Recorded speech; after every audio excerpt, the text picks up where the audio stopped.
Entitled male Karen yells at restaurant's owner, not realizing he was the owner, and gets kicked out along with his companions. This happened over the end of summer in my hometown, a little city in central Mexico. First of all, 2 nights before this happened, my city got hit by really strong winds. We hadn't seen anything like it before. The wind tore up some trees, billboards, fences, and in my house, it tore up a plastic dome we had in the middle of our roof. I'm assuming they're trying to describe some sort of skylight. It was a hard night because we had a literal hole in the middle of our house and it was raining. We had to cover it up with a giant tent while also throwing out buckets of water off the lower floor to make sure nothing important got wet. After having spent the next day repairing and cleaning everything, my parents decided to relax for the weekend by going out to eat to one of our favorite places. So we were in this restaurant, and it was clear that it also got hit hard by the winds. The restaurant is basically a giant terrace, so it's pretty much outdoors inside the city. Upon entering, I noticed the owner on the floor next to the bar fixing some stuff. He was wearing working clothes and was full of grease and stuff, so if you didn't know him already, you would think he was a worker in the restaurant. He's pretty chill and kind, always greets regulars and goes from table to table asking if everything's okay. The place is like casual fancy, and one of the best in the city. This is when the entitled man shows up. While we were eating, there was a blackout because workers of the electrical company were fixing a damaged power line nearby, so the TVs and the music turned off. This entitled man started whistling and screaming for the restaurant staff to do something. Then the owner approached him and said that they would fire up their backup generator, and to please be quiet in the meantime because it was no place to be causing a scene. The entitled man went ballistic because he thought a worker was shushing him. So, you know, the usual. He hit the owner with the classic, "Do you know who I am?" He was yelling and telling him that he knew the owner and that he was going to get him fired, that he wanted to speak to the manager because he was paying a lot for the service being so crappy. Obviously, him knowing the owner was a blatant lie because he was right in front of him, just with working clothes. An entitled man was probably trying to show off because at his table was another man and 2 visibly embarrassed women. The whole restaurant went quiet because most of the customers are regulars. My city is a popular vacation spot, so this is like a hidden restaurant that only the locals know. I always saw the owner as a gentle giant because he's effing huge and pretty cool, but he got as red as a tomato and started yelling at the guy. I've never seen him like that. I'm roughly translating what the owner said. His choice of words were interesting. Spanish is such a beautiful language to tell someone to go F themselves. He told entitled man that the place was his effing restaurant and he was not welcome anymore, and to please pick up his companions and get the F out of here. The owner told him that he didn't give a flying F who he was, that he didn't want his money, he just wanted him gone. Entitled man was curled up in his seat being yelled at by this huge man. He stood up after that and quickly went to the exit, while yelling "F you" when he was at a safe distance. When it was all over, the owner apologized to everyone in the restaurant and offered some free drinks and snacks. Like I said, he's a pretty cool guy. By the way, we were without electricity for like 5 minutes. How I discovered I was a whore. My company will send me out as a consultant for their business a few times a year. The business involves artificial intelligence design and implementation. I'm a 29-year-old woman. I'm a ginger, tall, too thin, and am considered attractive. The only other thing I had going for me at the time was 4 years of experience as head of research and development for my company, 2 master's degrees, and was halfway through my doctorate at the time. OP, what do you mean that's the only other thing you have going for you? That's awesome. Don't sell yourself short. Anyway, the IT manager and I took lunch together to discuss some of the problems facing us, away from the fray and interruptions of the department. Considering the morning, a glass of wine was a welcome relaxer before lunch. All of a sudden, I hear a screech from the restaurant's entrance. There he is, sitting with a whore.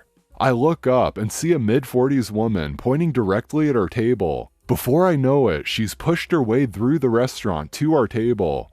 She screeches, "So this is your business lunch? A painted slut?" Granted, I was wearing mascara and lipstick. The IT guy tries to interrupt her, but she continues. "This is what turns you on? Girls dress like sluts so you can stare at her tits?" I was wearing a pinstripe women's business suit with a pale yellow blouse, with only the top button undone.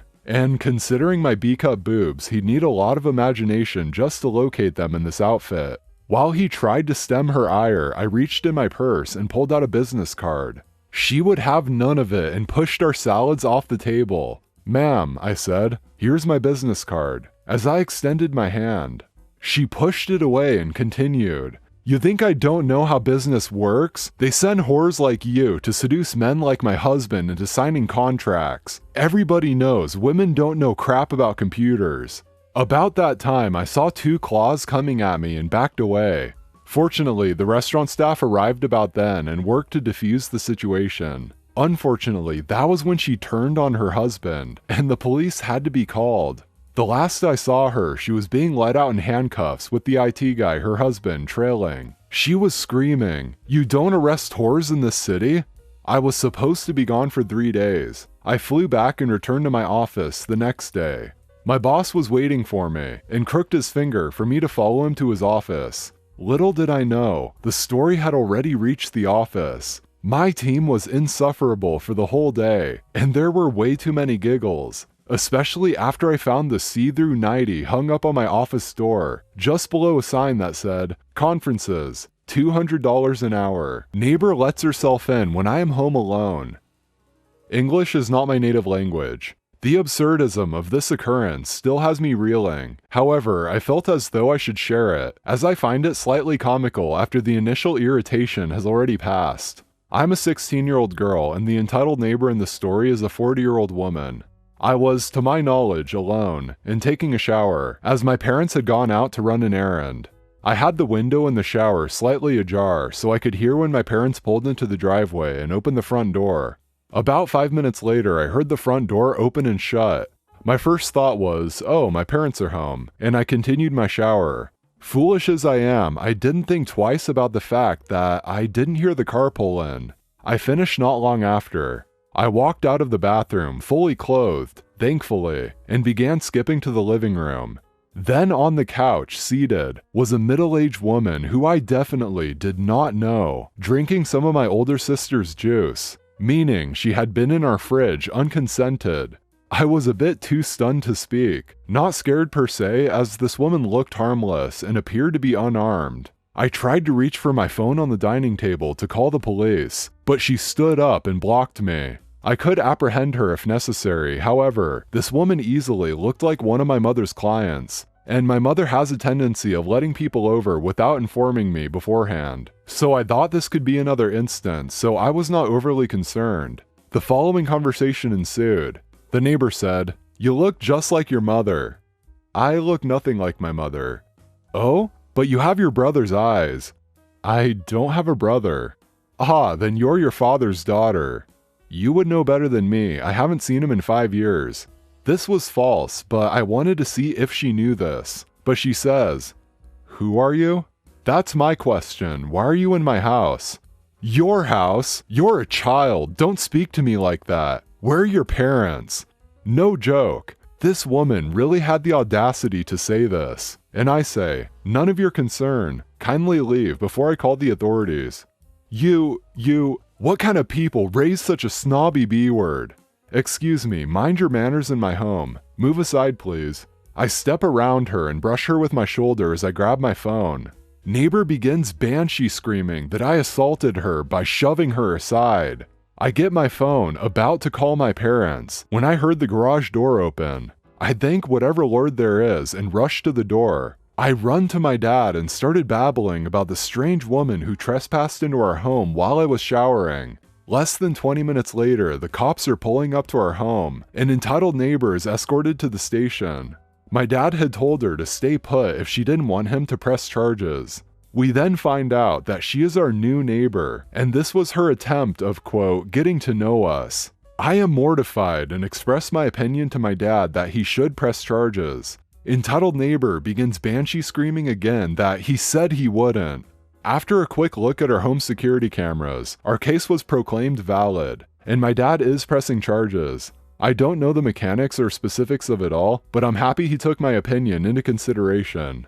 Edit, I see the same comment that the door was not locked. It was. I swear I made sure everything was locked before I got in the shower. We have a very quiet lock on our front door, but a very creaky door itself. That's why I heard the door open. I honest to God have no clue how she undid the lock. I'm sorry if I implied that I left the door open, but no, that wasn't the case. My dad would never allow me.